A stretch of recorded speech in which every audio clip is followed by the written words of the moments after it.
Episode 4 of 16-Bit Sensation just aired, and it did a ton of things that I thought were very special, so I wanted to talk about them for a bit. We get a pretty lengthy look at an intro for the game Shizuku in this episode, and this whole segment is truly awe-inspiring to me. There is something about these old pixel-styled graphics and these simple MIDI sounds that just feel incredibly comforting and at home for me. I think it's really cool that they allowed such a lengthy portion of this to be shown, as it really ended up setting a special tone. Shizuku is indeed a real game, and one that is actually considered to be the first visual novel.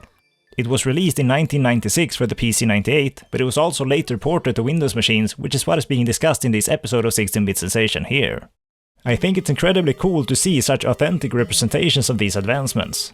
They're talking about real products and discussing the real effects of what this technological leap means. Absolutely huge. Anyway, Konoha is still on the hunt to bring Mamoru back to the game dev crew. He left as he didn't want to develop games for Windows and instead only for the PC-98. Konoha sets up a camp outside of his apartment and continues to be the most adorable damn thing in the world.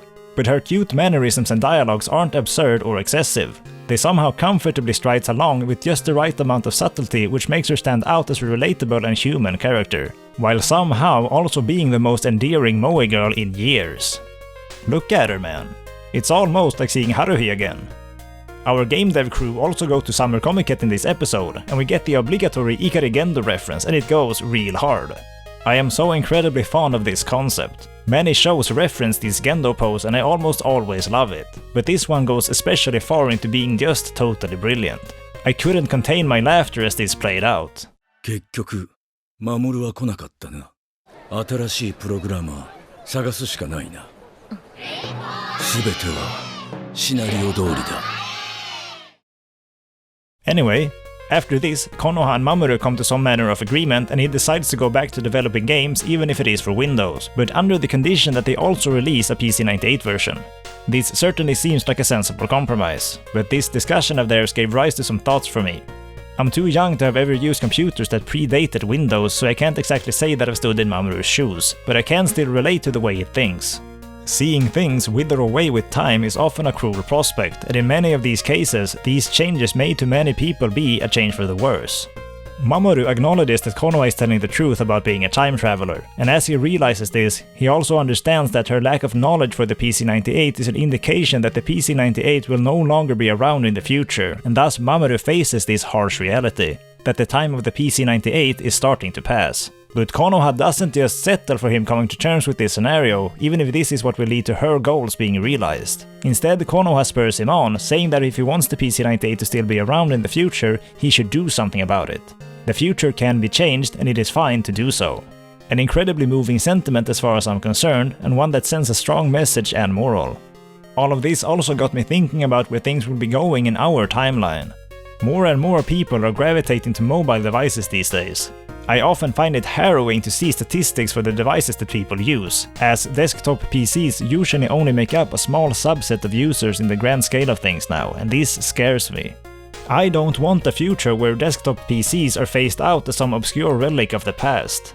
I don't want a future where my phone is what gets the most focus for future development and software support. But this is almost certainly where things will be going in a few decades. Common people won't own desktop PCs or even laptops eventually.